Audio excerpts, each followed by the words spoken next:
राघोपुर जा रहे हैं, वहां पर जितने साथियों ने, जितने कार्यकर्ताओं ने, जन स्वराज के परिवार के सदस्यों ने राजद के वहां पर जो उनका आधिपत्य है उसके खिलाफ जन स्वराज की बात को घर घर पहुंचाया है, उनके साथ जाकर बैठेंगे, कुछ लोगों से मुलाकात करेंगे, उनके साथ बैठकर उनकी जो भावना है उसको समझने का प्रयास करेंगे, ताकि कल जब केंद्रीय कमेटी की बैठक हो तो उसमें उनकी बात को शामिल किया जाए और कल उस पर जैसे बाकी सीट पर निर्णय होगा वैसे राघोपुर पर भी होगा। इसलिए आज मैं खुद से जा रहा हूं राघोपुर, दिन भर रहूंगा और ये समझने का प्रयास करूंगा कि वहां पर क्या कुछ करना चाहिए, कौन सबसे बेहतर व्यक्ति है जो चुनाव लड़ने के लिए माकूल पार्टी जिसको समझती है उसका नाम कल के लिए रिकमेंड किया जाएगा। ऐलान तो भैया पार्टी करती है, पार्टी टिकट का ऐलान तो मैं नहीं करता हूँ। पार्टी सही रहा तो क्या आप चुनाव लड़ेंगे वहाँ से? वहाँ के लोग जो तय करेंगे वो किया जाएगा। 2 जगह चुनाव लड़ने की बात कर रहे हैं मेरे भाई, अगर हमारे लड़ने की बात सुन के तेजस्वी यादव को राघोपुर छोड़ के भाग जाना है। मेरे आईडी में कुछ 2 जगह से तो उनको लड़ना ही पड़ेगा। खाली ये चर्चा चल रही है कि प्रशांत किशोर जन स्वराज वहाँ लड़ने आ रहा है तो तेजस्वी यादव दूसरी सीट खोज रहे हैं। उनका भी हालत वही होगा जो राहुल गांधी का अमेठी में हुआ, छोड़कर गए वायनाड तो अमेठी से ही हार गए। इसलिए मेरे भाई आज जा रहे हैं, अभी चर्चा शुरू हो रही है, अभी तो चुनाव अब शुरू हो रहा है, घबराइए नहीं, आगे आगे देखिए क्या होता है। एनडीए में सीट मेरे भाई सिर्फ फुटबॉल इसलिए हो रहा है क्या बात है कि कौन कितना सीट पाए, कितना जीत कर आए और कितना लूटपाट मचाए। ये लूट का सिर्फ फुटबॉल है, जन स्वराज में सिर्फ फुटबॉल नहीं है।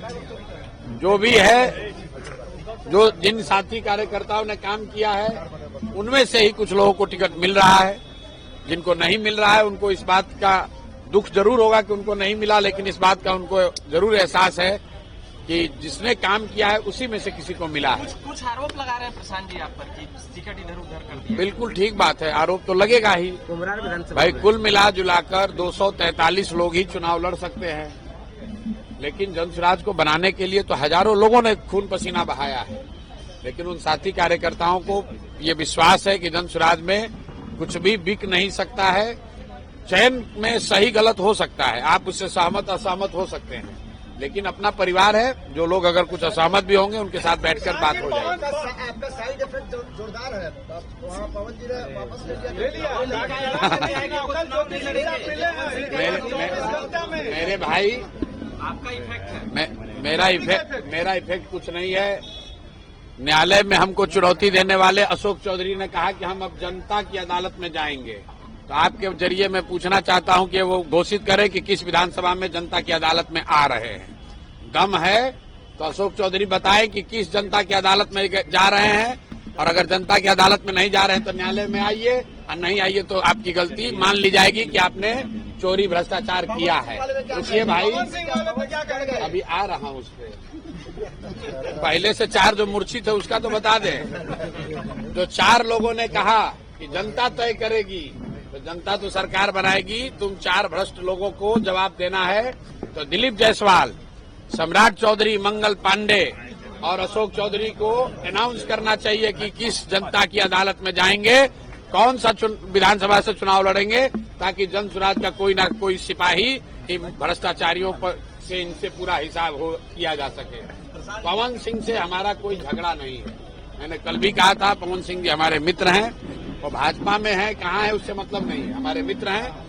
उनकी पत्नी कल आई थी, जैसा कि आपके सामने आई, प्रेस के सामने मैंने जो कहा, उनका जो व्यक्तिगत मामला है उससे हमारा जन स्वराज का कोई लेना देना नहीं है, और राजनीतिक तौर पर उनकी पत्नी ने मेरे से कोई बातचीत की नहीं है। जैसा आप बता रहे हैं, पवन सिंह जी ने कहा है कि वो चुनाव नहीं लड़ेंगे, तो ये उनका और भाजपा का मामला है, उस पर हम लोग को कुछ नहीं कहना।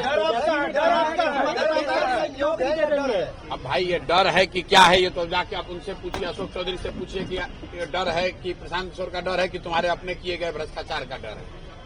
डर आदमी को अपने कर्मों का होता है। अगर आप गलत काम करेंगे तो आपको डर लगेगा। हम लोग गलत काम नहीं करते हैं, कोई डरने की बात नहीं है। आपसे डर गया, हमसे क्यों डरेंगे भाई? हमारे कोई पवन सिंह से थोड़ी झगड़ा है, हमारा पवन सिंह से कोई झगड़ा नहीं, हमारे मित्र है। सुनिए पवन, हाँ बिल्कुल, तेजस्वी को इसलिए डरना चाहिए कि राघोपुर की जिस जनता ने मुख्यमंत्री बनाकर रखा है, उप मुख्यमंत्री उनके माँ बाप को, राघोपुर की जिस जनता ने उनको उप मुख्यमंत्री बनाया, उस राघोपुर की जनता, वहाँ के बच्चे, वहाँ के परिवार, वहाँ की महिलाएं किस कष्ट में जी रही हैं, इसकी चिंता तेजस्वी ने नहीं की है, इसलिए उनको डरना चाहिए।